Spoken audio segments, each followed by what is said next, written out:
오늘 본문을 통하여서 함께 나눌 말씀의 제목은 복 있는 사람입니다. 복 있는 사람. 조금 전 우리가 함께 읽은 시편은 성경 66권 중에서 사람들이 가장 많이 사랑을 받고 있고 사람들로부터 사랑을 받고 있고 또 읽혀지는 책으로 알려져 있는데요. 그 이유는 내용이 간결하기 때문에 비교적 접근하기 쉽다라는 부분도 있습니다만 인생의 희로애락이 감정이 시편에 그대로 잘 담겨져 있었기 때문에 잘 담겨 있기 때문에 사람들이 시편을 많이 찾는다라고 이야기를 합니다. 그래서 시편을 통해서 많은 위로를 받았다라고 고백을 하는 분들이 많이 있습니다. 사랑하는 사람을 먼저 떠나보내신 분들, 또 하는 일마다 다 실패하여서 괴로움에 빠지시는 분들, 인간관계에 상처받고 또 외로움에 빠지는 분들, 하나님이 멀게만 느껴져서 영적으로 괴로워하는 분들 등 다양한 상황에 빠진 수많은 사람들이 시편을 읽고 그들의 영혼이 위로를 받고 또 치유되는 경험을 하곤 한다라는 것이지요. 이처럼 시편을 읽다 보면 지금 딱 내 마음이 이러한데, 지금 내 인생의 상황이 딱 이러한 상황인데 하고 시인과 공감하며 하나님의 은혜를 맛보는 정말 놀라운 책이 시편이라는 것입니다. 이러한 시편 전체 150편 중에 서론에 해당하는 오늘 1편 말씀은 시편 전체를 여는 열쇠와도 같은 말씀입니다. 이 시를 누가 기록했는지 또 누구를 대상으로 했는지 우리는 알 수 없지만 그것이 중요하지 않는 것은 시편 1편이 매우 보편적인 진리를 다루고 있기 때문인데요. 그것은 복 있는 사람은 어떠한 사람인가, 복 있는 사람이 어떠한 사람인가에 대한 이야기를 담고 있기 때문이죠. 복이라는 표현을 생각하면 일반적으로 사람들은 누구나 복 받기를 원할 것입니다. 복이라는 이미지를 생각했을 때 사람들은 누구나 복 받는다는 것을 원하고 바란다는 것입니다. 어느 누구도 복이 없는 인생, 박복한 인생을 꿈꾸는 사람은 아무도 없을 것이라는 것이죠. 여기서 우리가 분명하게 짚고 넘어가야 할 것이 있는데 그것은 우리에게 복 주시는 분이 바로 하나님이시라는 사실입니다. 그래서 사무엘상 2장 6절에서 7절 말씀을 보면 하나님을 소개하면서 이렇게 이야기합니다. 여호와는 죽이기도 하시고 살리기도 하시며 수월에 내리기도 하시고 거기에서 올리기도 하시는도다. 여호와는 가난하게도 하시고 부하게도 하시며 낮추시기도 하시고 또 높이시기도 하시는도다. 말씀에서도 알 수 있듯이 성경에서 의미하는 복이란 인간이 하나님이 창조하신 이 땅에서 제대로 살아가는 데 필요한 모든 것들을 지칭하는 표현입니다. 그러한 관점에서 내가 태어나고 자란 환경, 또 자손의 번성, 육체의 건강, 또 먹고 사는 데 필요한 것들을 얻는 지혜와 능력, 또 우리의 재능, 일할 수 있는 능력, 또 우리가 소유한 물질, 지위, 또 내가 가지고 있는 성품의 성실함, 지구력, 집중력, 또 용기, 모험심, 또 창의력, 또 강한 동기와 관대함, 또 예술적인 감각이나 운동신경 등 그 모든 것이 복이라고 이야기할 수 있습니다. 그리고 이 복은 다시 말씀드리지만 모두 하나님으로부터 오는 것이죠. 그래서 사람들이 흔히 말하고 있는 것처럼 복 받길 원한다, 복 받는다라는 표현을 많이 사용하고 있는데요. 그렇다면 여러분들에게 이 질문을 되돌려서 질문드리고 싶은 것이지요. 우리는 예수님을 믿는다라고 하는데 우리는 그리스도인이라고 이야기하는데 정말 복받은 사람일까? 우리는 복받은 사람이라고 이야기할 수 있을까? 이는 곧 내가 정말 예수님을 믿고 복받은 인생을 살고 있다 지금 고백할 수 있느냐라는 것입니다. 앞서 언급드린 복만을 하나님이 주신 복이라고 생각한다면 아마 난 하나님이 복 주시지 않는 사람인 것은 아닌가 하고 반문하실 분들이 분명히 계실 것이라고 생각합니다. 나는 좋은 환경도, 나는 건강도, 나에게는 물질이나 재능도 아무것도 안 주신 것 같다 라고 생각하는 분들 분명 계실 것이니까요. 그런데 하나님이 주시는 복은 그러한 것들에만 국한되어 있는 것이 아닙니다. 이는 곧 존재적인 복이 우리에게는 허락되어져 있다라는 것인데요. 그것은 내가 누구인가, 어떤 존재인가 라는 자신의 정체성에서 오는 복이 있다라는 것입니다. 창세기를 보면 하나님께서는 아브라함을 불러서 아버지의 집을 떠나 내가 내게 보여줄 땅으로 가라라고 하시고는 그렇게 하면 내게 복을 주어 내 이름을 창대하게 하리니 너는 복이 될지라 라고 약속하셨습니다. 아브라함이라는 그 존재 자체가 복이 된다라고 약속하셨다라는 것이죠. 단순하게 자손이 풍성하여지고 창대하여지고 물질적으로 엄청난 부를 축적하게 된다라는 그 복이 아니라 너 자체가 복이 될 것이다 라고 말씀하셨다라는 것입니다. 이는 아브라함이라는 한 인물 또는 그 조상에 해당하는 이스라엘의 역사에만 국한된 이야기가 아닙니다. 마찬가지로 하나님께서는 우리 그리스도인들에게 하나님의 자녀가 되는 놀라운 복을 허락하셨습니다. 그리스도인이기에 하나님의 자녀라는 그 자체가 복이 된다라는 것이지요. 이에 대해서 바울은 에베소서 1장 3절에서 5절 말씀을 통하여서 찬송하리로다 하나님 곧 우리 주 예수 그리스도의 아버지께서 그리스도 안에서 하늘에 속한 모든 신령한 복을 우리에게 주시되 곧 창세전에 그리스도 안에서 우리를 택하사 우리로 사랑 안에 그 앞에 거룩하고 흠이 없게 하시려고 그 기쁘신 뜻대로 우리를 예정하사 예수 그리스도로 말미암아 자기의 아들들이 되게 하셨으니, 자기의 자녀들이 되게 하셨으니 그것이 축복이다. 그렇게 오늘 말씀에서 시편의 저자는 복 있는 사람은 누구인가에 대한 대답으로 바로 너희가 주님을 섬기는 자이니 복 있는 사람이라고 이야기하고 있는 것이지요. 이를 오늘날로 확대해서 보면 우리가 이 말씀을 받아들이는 입장에서는 그리스도인들은 그리스도인이기에 복된 사람이라는 것을 이야기하고 있는 말씀이라는 것입니다. 그리스도인이기에 복 있는 사람이다. 오늘 시편 1편을 통해서 우리에게 주시는 말씀이 바로 그것입니다. 6절밖에 안 되는 짧은 말씀이지만 성경이 전하는 진정한 의미의 복 있는 사람이 누구인지에 대해서 오늘 본문은 이렇게 소개하고 있습니다. 본문 1절 말씀입니다. 복 있는 사람은 악인들의 꾀를 따르지 아니하며 죄인들의 길에 서지 아니하며 오만한 자들의 자리에 앉지 아니하고. 1절에서 복 있는 사람이 행하지 않는 것에 대하여 세 가지를 이야기하면서 악인들의 꾀를 따르지 않고 죄인들의 길에 서지 아니하며 오만한 자들의 자리에 앉지 아니하는 사람이라고 이야기를 합니다.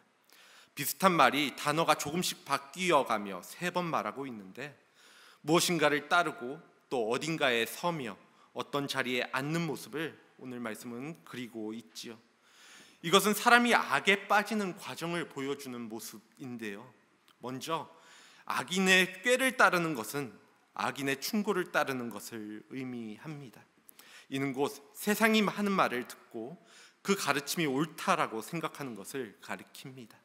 즉 복 있는 사람은 세상의 이야기에 속지 않는 사람임을 의미하고 있다라는 것이죠. 세상 사람들은 하나님의 말씀 대신에 자기에 속해 있는 욕망 또 악함을 최고의 가치관으로 여기며 사는 사람들이라고 할 수 있습니다. 그래서 사람들의 행동이나 말 그리고 표현들은 그러한 세상이 옳다 이야기하는 가치관 속에 있는 것들이 드러나게 되어지는, 행동하게 되어지는 것이 거의 대부분이지요. 그렇게 그들의 꾀, 그들의 충고, 그들의 조언, 그들의 상담은 언제나 세속적이고 또 물질 지향적이며 이기적일 수밖에 없습니다. 그것이 조금 더 좋아진다 할지라도 개인주의적일 수밖에 없지요. 그래서 사람들은 자기 속에 있는 탐욕과 탐심으로 인해서 다른 사람들을 해치면서까지 다른 사람들의 이익과 권리를 침해합니다. 그들이 마주하고 있는 것이 그러한 세상, 그것이 이상하지 않고 당연하다 여겨지는 세상이기 때문에 말입니다. 때로는 서로를 위한다 이야기하면서 그렇지 않다 말하지만 경쟁 사회라 불리우는 오늘날의 시대가 그러합니다. 내가 올라가기 위해서는 누군가를 밟고 올라가야 하는 그러한 구조라는 것이죠. 또는 내가 올라갈 수 없다면, 내 능력으로 올라갈 수 없다면 남을 끌어내려서 나의 위치보다 아래에 두고자 하는 경우도 많이 있습니다.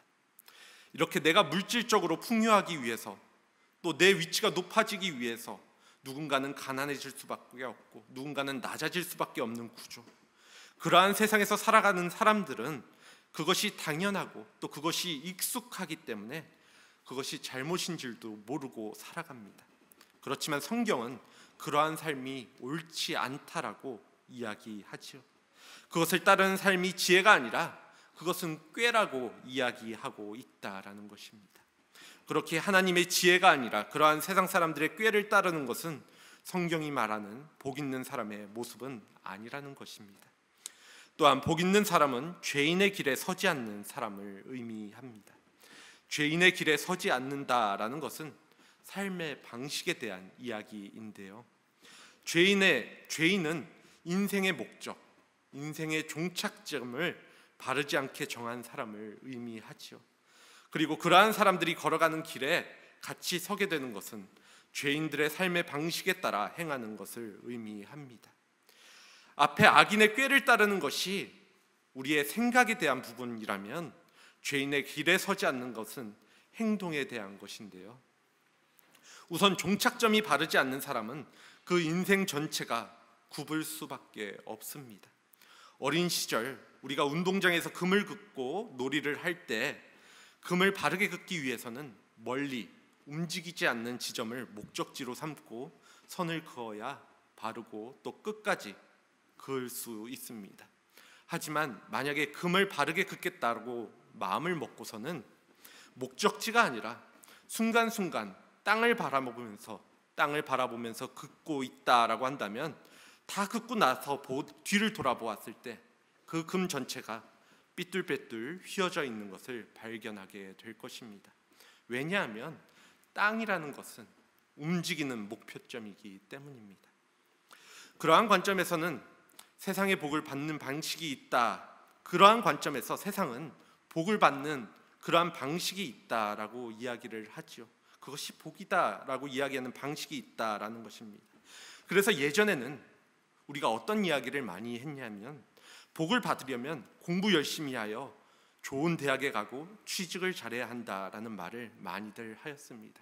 그것이 복받는 방식이라고 세상은 이야기하였죠.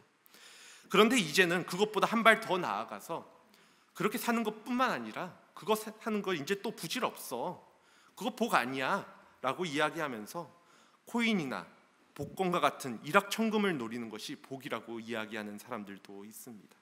또는 자기가 즐거운 일을 하면서 그런 것 다 필요 없이 그런 것으로부터 떠나서 자기가 원하는 일을 하면서 스트레스 받지 않고 사는 것이 복이라고 이야기하는 사람들도 있죠. 시대가 변하면서 시대에 따른 복이라는 관점이 그것을 얻을 수 있는 다양한 방법들로 그 모습이 변화되고 있는 것입니다. 계속해서 그것은 변화되어 가는 것이죠. 복에 따르는 길이 이렇게 계속 변화된다는 것은 결국은 그 종착점이 바르지 않을 수 있다라는 것을 의미합니다. 이처럼 인생의 목적을 바르지 않게 정한 사람들의 길에 서는 것은 그 인생이 계속하여 세상에 휘둘리는 인생이 되기 때문에 복 있는 사람의 모습은 아니라는 것이죠.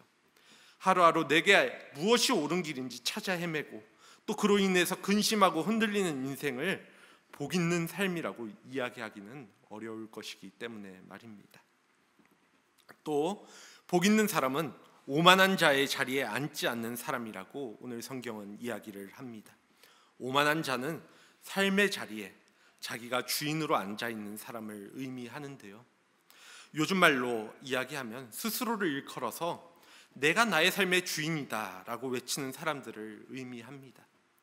그들은 하나님과의 무관하게 그 도움 없이, 하나님의 도움 없이, 하나님 없이 얼마든지 살아갈 수 있다라고 여기는 사람들이지요. 하나님의 존재를 부정하기도 하며 말입니다. 그러면서 자기의 꾀와 능력 또 힘을 의지하여 살아가는 사람입니다. 그리고 그러한 자들은 거기에서 한 발 더 나아가 자기 자신을 심판자리의 자리에 올려놓습니다. 가장 높은 자리에 자기 자신을 올려놓죠. 그래서 자신의 잘못을 인정하지 않을 뿐만 아니라 자신의 죄를 깨닫지 못할 뿐만 아니라 인식하지도 못하는 경우도 많이 있습니다. 그러한 사람들의 특징 중에 한 가지가 하나님을 두려워하지 않는다라는 것인데요, 자신들을 건들 존재도 없고 자신만이 의로운 존재이자 최고의 존재이기 때문에 하나님과는 별개로 살아가게 되는 모습을 보여주게 되는 것이지요. 하지만 기독교 신앙에서는 이러한 교만과 오만을 죄의 본질이라고 이야기를 합니다. 이것은 자기 사랑이고 자기 연민이자 자기 집중이기 때문입니다. 이를 한마디로 표현하면 나 중심적인 사고를 의미하는 것이죠. 나만 생각하는 사고, 내 그룹만 생각하는 사고. 그래서 교만은 살아가면서 행하는 단순한 시행착오나 잘못이 아니라 자기를 중심에 두는 삶의 태도이기에 다른 사람들을 종종 무시하고 또 조롱하며 혐오함으로 이어지게 되어 있습니다. 내가 하나님보다도 세상 어떤 존재보다도 최고의 존재로 여기기 때문에 말이지요. 그러한 사람은 당연하게도 하나님의 은혜와도 멀리 있게 되어집니다. 이에 대하여 잠언은 이렇게 이야기하고 있습니다. 잠언 3장 34절 말씀인데요, 진실로 그는 거만한 자를 비웃으시며 겸손한 자에게 은혜를 베푸시나니. 거만한 자를 비웃으시며 겸손한 자에게 은혜를 베푸시는 분이 하나님이시라고 말씀하고 계십니다. 그렇기에 오만한 자의 자리에 앉는 사람은 하나님이 말씀하시는 복 있는 사람의 모습은 아니라는 것이지요. 이렇듯 1절은 복 있는 사람에 대해 설명하면서 복 있는 사람은 이런 사람이다 라고 말하지 않고 복 있는 사람은 이러한 사람은 아니다 라는 논리로 말하고 있습니다. 이는 우리에게 예수님을 알기 전, 내가 복음을 깨닫기 전에 익숙한 상황들을 먼저 보여주기 위한 것인데요, 악인의 꾀를 따르고 또 죄인의 길에 서고 오만한 자리에 앉는 것은 우리에게 매우 익숙한 삶의 모습입니다. 예수님을 믿기 전 우리 자신이 바로 그러한 자들이었기 때문입니다. 세상의 가치관이 옳다 여기던 사람, 그리고 그 길에 서서 살아왔던, 그것이 아무것도 이상하지 않으리라 만큼 그것이 당연하다 여겼던 사람들이 우리였습니다. 우리가 그렇게 살았던 이유는 분명하지요.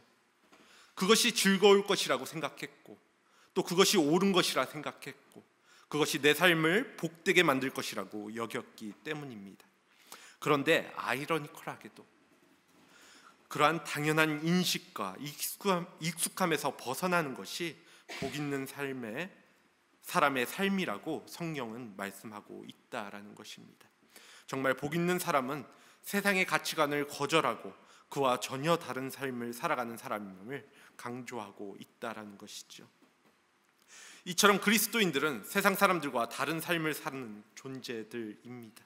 그 다름이 처음에는 부정적인 것, 오늘 하지 말라라고 하는 것들을 하지 않는 것으로부터 나타나게 되어지는데요, 예를 들어 우리가 공부를 통해서 대학에 진학하려는 그 목적을 지닌 학생들은 학교 수업이 끝나고 난 뒤에 거리를 배회하지 않을 것입니다.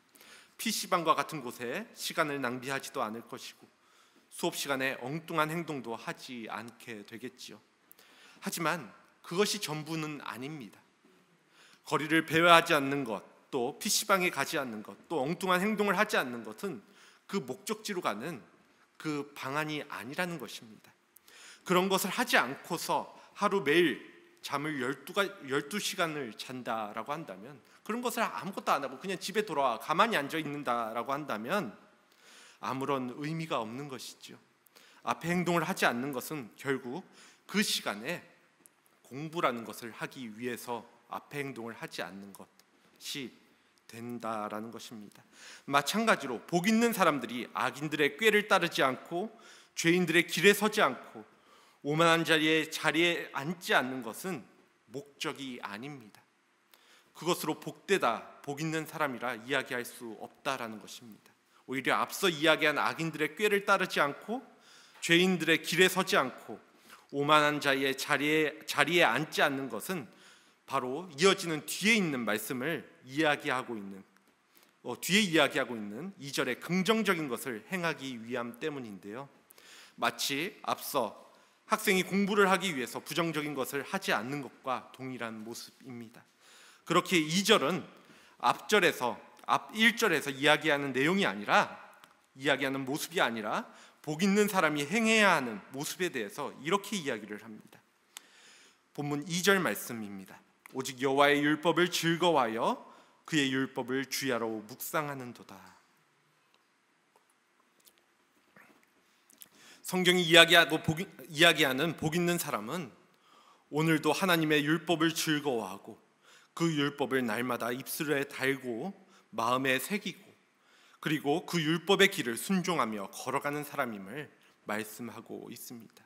앞에 악한 일들을 하지 않는 것으로 그치는 것이 아니라 그 다음 말씀이 중요하다라는 것이지요. 그렇기에 먼저 복 있는 사람은 궁극적으로 하나님의 율법을 즐거워하는 사람이라고 오늘 말씀은 이야기합니다. 이 말씀을 보며 어떠한 분들은 하나님의 말씀이 소중하고 귀하다라는 것은 인정하겠는데, 그것이 중요하다라는 것은 인정하겠는데 그것이 어떻게 즐거울 수 있는가 하는 생각이 드실 수도 있을 것입니다. 말씀대로 살기는 하겠지만 그것이 정말 힘들고 어려워서 정말 내 살을 깎고 뼈를 깎는 그 노력 가운데 살아가지만 그것을 순종해라 라고 이야기한다면, 성경이 그렇게 가르치고 있다라고 하면 좀 이해하겠는데, 그것을 넘어서 그 말씀을 따라 살아가는 것에 즐거워해야 한다라고 이야기하니까 조금은 거리감이 느껴지기도 하지요.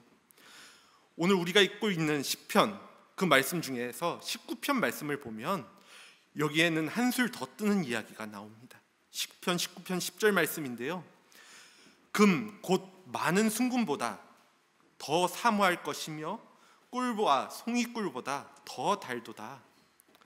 성경의 이런 말들 때문에, 이러한 표현들 때문에 때로는 우리는 신앙생활을 하며 좌절감이 느껴지기도 합니다.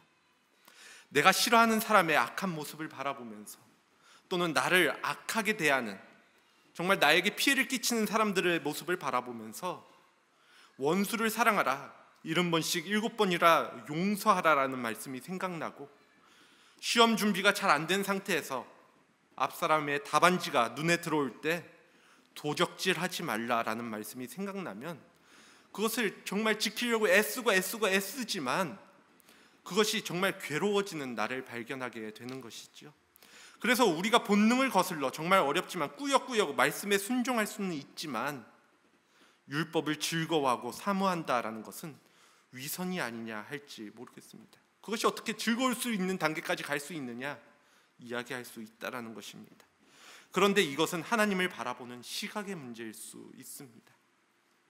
하나님을 바라보며 살아가는 자, 그것을 원하는 사람, 하나님을 사랑하는 자는 하나님의 말씀이 즐거울 수밖에 없기 때문이죠. 하나님이 나를 창조하시고 나를 사랑하시는 분이시라는 것, 그리고 내가 그러한 하나님을 사랑하기에 하나님의 말씀을 더 알고 싶고 그것을 즐거워하며 따라가게 되는 것, 당연하다라는 것입니다. 하나님에 대한 사랑이 말씀을 대하는 자세로 우리에게 나타나게 되어진다라는 것입니다. 내가 사랑하는 존재, 그리고 예배하고 찬양하는 존재가 무엇을 원하는지 알아가는 것은 우리에게 정말 너무나도 즐거운 과정이 될 수 있습니다. 그것이 율법을 즐거워할 수 있는 이유라는 것이지요. 그 말씀 안에 내가 사랑하는 하나님이 무엇을 원하시는지 알 수 있게 되기 때문입니다. 단편적인 예로 10계명의 첫 계명인 너는 나 이외에 다른 신을 내게 두지 말라라는 것은 오직 하나님만을 섬기라는 명령입니다. 당시 이스라엘 백성들은 애굽 땅에서 살다가 나온 사람들이었죠. 애굽에서는 수많은 신들이 있었기 때문에 만일 하나님께서 단순히 나를 섬기라라고만 했다라고 한다면 그들은 여러 신 중에 하나로 하나님을 섬겼을지도 모릅니다. 관성에 이끌려서 그렇게 했을지도 모르죠. 하지만 하나님께서는 율법을 통해서 분명하게 나 이외에는 다른 신을 섬기지 말라라고 가르쳐 주셨습니다. 그러니 하나님을 사랑하는 사람은 자신이 실수하지 않도록, 다른 것에 마음을 뺏기지 않도록 하나님께서 분명히 가르쳐 주신 그 율법에 감사하고 기뻐할 수 있었을 것입니다. 또한 살인하지 말라라는 명령을 하시고는 살인한 사람은 반드시 죽으리라라고 말씀하시기도 하셨지요. 이 말씀을 보면 하나님은 정말 피도 눈물도 없는 분같이 여겨지기도 하지만 사실 하나님은 고의성이 없는 사고로 사람을 죽인 경우에는 예외를 두셨습니다. 그래서 도피성을 마련하시지요. 하나님은 생명을 소중히 여기신다라는 사실과 더불어서 우리가 불안정한 존재라는 것을 분명하게 알고 계신다라는 의미이기도 합니다. 이와 같이 율법은 우리에게 하나님이 어떠한 분이신지, 우리를 얼마나 사랑하시는 분이신지를 알게 합니다. 우리가 흔히 구약의 말씀들을 바라보면서 하나님에 대해서 생각했을 때 하나님은 공의의 하나님, 공의의 하나님을 중심에 두고 있는 말씀이다라고 이야기를 하는 경우가 많이 있지만 사실 구약을 보더라도 그렇지 않는 모습들, 그렇지 않다라기보다는 그것보다 더 사랑의 하나님을 표현하는 경우들을 많이 보게 됩니다. 구약을 보아서도 고아와 과부 또 나그네에 대한 말씀들 수없이 많이 등장하여지는데 사회적 약자를 돌아보게 하시는 것을 알 수 있죠. 이렇게 구약의 하나님도 자비롭고 우리에게 은혜를 베푸시는 하나님이심을 보여주고 있는 것입니다.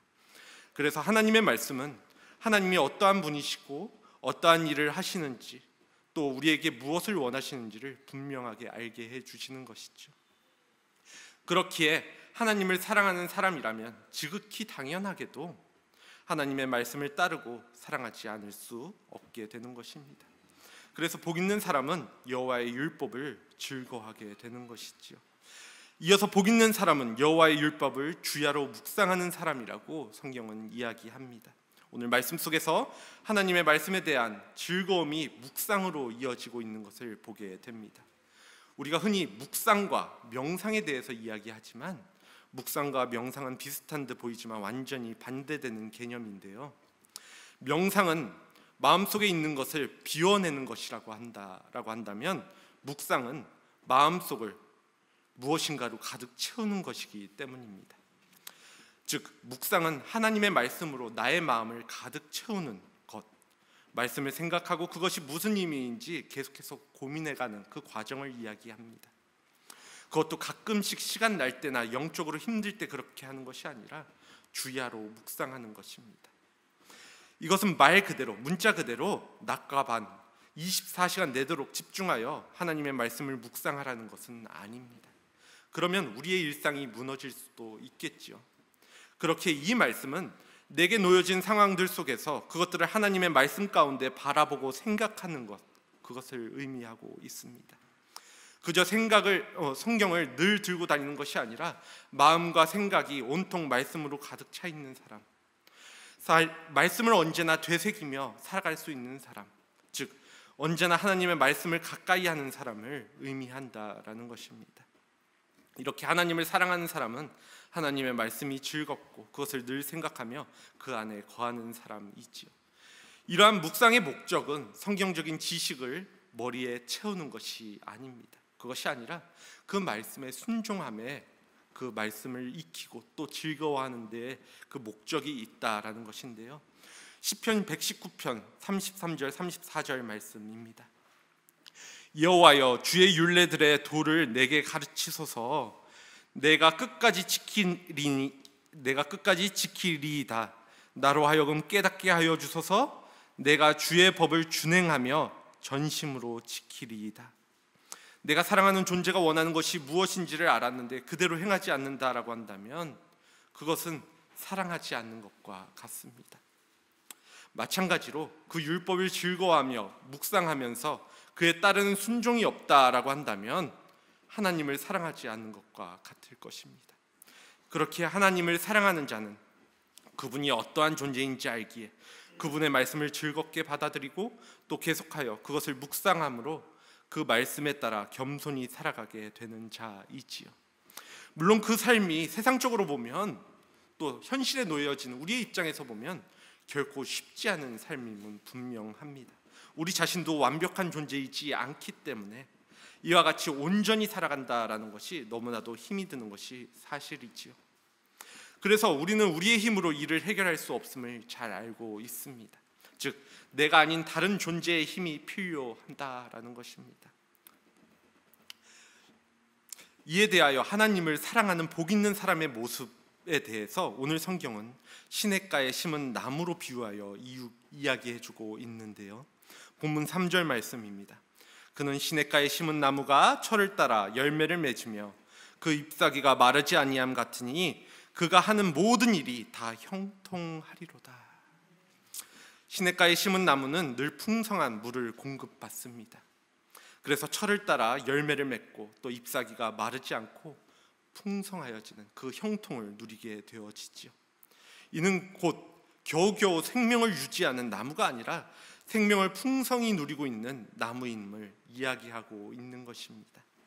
그렇게 여기 있는 나무가 어떠한 나무냐, 그 나무가 원래는 튼튼했었느냐 그렇지 않았느냐 하는 것은 중요한 것이 아닙니다. 그것이 어떠한 나무든 그것은 상관없지요. 시냇가에 심겨져 있기만 하다면 그 양분을 공급받아서 튼튼해지고 과실을 맺는 나무로 바뀌어 가는 것입니다. 즉 그 나무가 어떠한 나무든지 시냇가에 심겨져 있느냐가 중요하다라는 것이지요. 이는 곧 내가 이전에 어떠한 삶을 살았느냐, 내가 원래 어떠한 존재였느냐, 이전에 내가 어떠했느냐가 중요한 것이 아니라 내가 하나님께 심겨져 있느냐, 내 뿌리가 단단하게 그 물가에 잠겨져 있느냐가 중요한 것임을 의미합니다. 시냇가에 심겨져 있는 나무와 같이 우리는 하나님과의 관계가 형성되어져 있기에, 그 양분 가운데 있기에 언제나 쉽지 않은 세상 속에서 온전히 그리스도인으로 살아갈 수 있는 그 어려운 세상 속에서 그 어려운 우리에게 힘과 능력을 공급해 주시는 하나님을 경험하게 되는 것이지요.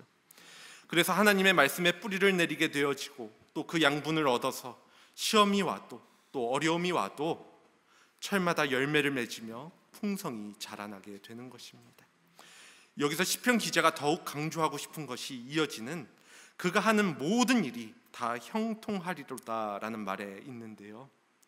복 있는 사람을 나무에 비유하다가 갑자기 이런 말을 한 것은 결국은 그 나무와 같이 복 있는 사람이 형통한 삶을 살고 있다라는 말을 하고 싶은 부분이 있기 때문입니다.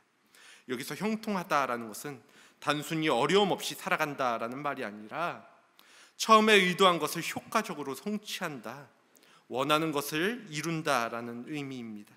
나무의 목적은 앞서 말씀드리는 것처럼 열매를 맺는 것, 잎사귀를 무성하게 키우는 것입니다. 그렇다면 복 있는 사람이 원하는 것은 무엇이고 또 정말 그의 어떤 일에 있어서, 그의 삶의 어떤 부분에 있어서 그것을 형통하다 이야기할 수 있는 것일까요? 이 질문에 대하여 우리는 먼저 그가 어떤 사람인지를 다시 한번 생각해 볼 수 있어야 합니다. 앞서 복 있는 사람은 악에서 멀어진 사람이고 또 악한 생각은 물론 행동도 하지 않으며 세상에 속하지 않는 사람이라고 말씀드렸습니다. 즉 하나님을 사랑하고 하나님의 말씀을 주야로 묵상하는 사람이었죠. 그러한 사람이 궁극적으로 원하는 것이 단순히 세상이 말하는 복을 받는 것이 최종의 목적이라고 이야기할 리는 없을 것입니다. 오히려 하나님을 기쁘시게 하고 또 하나님께 영광 돌리는 것을 나의 삶의 목적이라고 이야기하게 되겠지요. 그 가운데 필요한 것들을 채워주시는 하나님을 만나기도 하고 또 그 중에는 세상이 말하는 복을 경험하는 사람들도 있고 또 그렇지 못하는 사람들도 분명하게 있을 것입니다. 그런데 중요한 것은 그 모든 것들이, 나에게 허락하신 그 모든 것들이 다 하나님을 기쁘시게 하고 또 영광을 돌리게 하는 것이라는 그 최종 목적지 가운데 있다라는 것입니다. 그렇기에 복 있는 사람은 진정으로 주님이 나에게 주신 삶의 목적을 이루어가면서 살아가는 사람이라고 이야기할 수 있죠. 믿는 자들은 영생을 얻었다라고 이야기하는데 그것은 단순히 내가 얼마나 오래 살 것인가에 대한 길이에 대한, 삶의 길이에 대한 이야기가 아닙니다. 그렇게 그냥 영원히 살기만 한다라고 한다면 그것이야말로 불행하고 또 지겨운 일이 될 것입니다. 그러나 영생은 진정한 의미에서의 삶, 하나님과의 친밀한 교제 가운데 하나님께 영광을 돌리며 사는 것을 의미하지요. 그렇기에 그리스도인은 하나님의 나라를 기다리면서 이 땅에서 하나님이 함께 하시는 그러한 놀라운 구원을 맛보며 또 기쁨을 맛보며 복된 하루를 살아가는 사람, 그 기쁨 가운데 살아가는 사람을 의미한다라는 것입니다. 그것을 오늘 말씀은 형통이라는 단어로 이야기하고 있는 것이지요.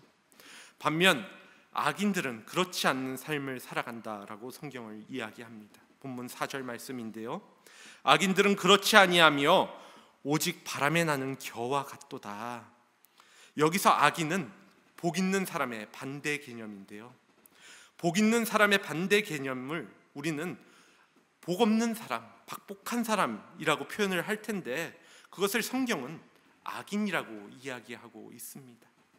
이는 앞서 1절에서 이야기하는 악인들의 꾀를 따르고 죄인들의 길에 서며 오만한 자들의 자리에 앉는 사람, 그리고 2절에 여호와의 율법이 아닌 다른 것들을 즐거워하며 하나님의 율법을 멀리하는 사람을 이야기하지요.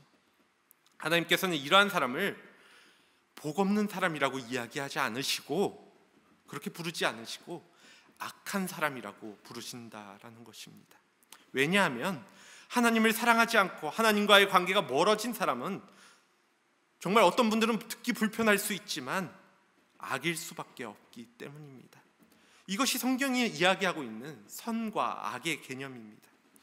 그래서 바울은 로마서 8장 7절에서 8절 말씀을 통해서 육신의 생각은 하나님과 원수가 되나니 이는 하나님의 법에 굴복하지 않을 뿐만 아니라 할 수도 없음이라.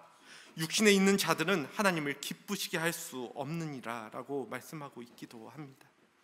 악인은 육에 속해 있는 사람, 죄에 속한 사람으로서 죄가 원하는 것을 하고 싶어하게 되어 있습니다. 그래서 이러한 사람들에 대하여 오늘 성경은 바람에 나는 겨와 같다라고 비유하고 있는 것이지요. 이는 곧 그러한 사람들은 시냇가에 심겨진 나무와 달리 심겨지지, 어느 한 구석에 심겨지지 않는 존재라는 것을 의미하는데요, 앞서 그러한 자들은 목적지가 없는 삶을 살아간다고 말씀을 드렸는데, 아무리 그 인생이 이 땅에서 그럴듯하게 보여도 결국에는 이리저리 흩날리다가 버려지게 되는 인생이 될 뿐이라는 것입니다. 이러한 삶의 결과는 명확합니다. 본문 5절 말씀입니다. 그러므로 악인들은 심판을 견디지 못하며 죄인들이 의인들의 모임에 들지 못하리로다. 이러한 악인들의 삶의 결과에 대하여 하나님의 심판이 있을 것이고 그것을 견디지 못할 것이라고 이야기하고 있다라는 것이지요. 그렇게 오늘 본문의 결론으로 6절 말씀은 이렇게 마무리가 됩니다. 무릇 의인들의 길은 여호와께서 인정하시나 악인들의 길은 망하리로다. 하나님의 말씀을 붙들고 날마다 그 말씀대로 살아가려고 하는 자들, 곧 의인들의 길은 하나님께서 인정하여 주십니다. 여기서 인정하여 주신다라는 말을, 이 말씀은 하나님께서 그들을 아시고 자녀 삼아 주시며 그들과 친밀한 인격적 관계를 맺어 주심으로써 앞서 언급드렸던 시냇가에 심겨진 나무와 같이 주님 안에서 형통과 축복의 삶을 살게 될 것을 의미합니다. 즉 하나님이 그들의 삶에 관여하시고 또 인도하심으로 그들의 길을 그 목적지까지 온전하게 잘 도달할 수 있도록 형통하게 인도하신다라는 것이지요. 그러나 하나님을 멀리하는 악인의 길은 하나님이 그의 삶을 인도하시지 않으시기 때문에 그 삶이 세상이 보기에는 부러워 보이는 삶이고 또 세상이 보기에는 화려한 삶이라 할지라도 결론적으로는 망하리라라고 말씀하고 있다라는 것입니다. 오늘 말씀을 정리합니다. 우리 믿는 자들의 삶은 세상이 말하는 복으로 결정되는 것이 절대 아님을 기억할 수 있기를 원합니다. 물론 그러한 세상이 말하는 복들을 하나님이 주시기도 하시고 또 때로는 그것을 안 주시기도 하시지만, 그래서 때로는 내 상황들에 일희일비할 수도 있지만 그럼에도 그것은 일시적일 수밖에 없는 복임을 아셔야 합니다. 길어야 100년 유지하기도 어려운 그러한 복들이라는 것이지요. 그리고 어찌저찌 그것을 잘 유지한다 할지라도 언젠가 그 인생의 끝은 사망입니다. 이 세상은 오늘 말씀에 대해서 그렇지 않다라고, 이 말씀은 거짓된 것이라고 이야기합니다. 하나님을 멀리하는 악인들이 성공한다라고 이야기하고 또 세상의 가치관이 필요하다라고 이야기하며 그렇게 살지 않으면 당신들은 손해볼 것이라고 이야기합니다. 그래서 눈에 보이는 것을 따르라고, 세상을 쫓아 살으라고 계속해서 우리를 속삭이죠. 우리에게 속삭이죠. 그러나 성경은 분명하게도 그러한 것들에 속지 말라라고 말씀하고 있습니다. 잠언 14장 2절 말씀인데요. 어떤 길은 사람이 보기에 바르나 필경 사망의 길이니라. 그렇게 우리 스스로를 한번 점검해 볼 수 있기를 원합니다. 정말 내가 이 땅을 살아가면서 나는 무엇을 쫓아 살아가고 있는 사람인가? 나는 정말로 하나님을 사랑하며 살아가고 있는 존재인가? 그러한 그리스도인인가 말이지요. 그러한 측면에서 오늘 말씀은 복 있는 사람이란 세상을 사랑하지 않고 하나님을 사랑하는 사람, 그렇기에 세상을 가까이 하지 않고 언제나 하나님을 가까이 하는 사람이 복 있는 사람이라고 이야기를 합니다. 즉 서두에 언급드린 것처럼 하나님과의 관계가 회복되어진 그리스도인이 정말로 복 있는 사람이라고 성경은 이야기하고 있다라는 것입니다. 하나님께서는 우리 믿는 자들에게는 세상이 말하는 복보다 더 크고 분명한 복을 허락하셨음을 기억할 수 있기를 원합니다. 하나님을 사랑하기에 말씀을 즐거워하고 묵상함으로 언제나 하나님과 함께하는 은혜를, 그렇게 마르지 않는 풍성한 기쁨과 평강을 우리에게 허락하여 주셨습니다. 그것은 영원한 복이기에 세상이 추구하는 일시적인 복보다 더 크고 중요한 복입니다. 그것을 이미 경험하신 분들도 계실 것이고 또 아직은 경험하지 못한 분들도 계실 것이라는 것을 잘 압니다.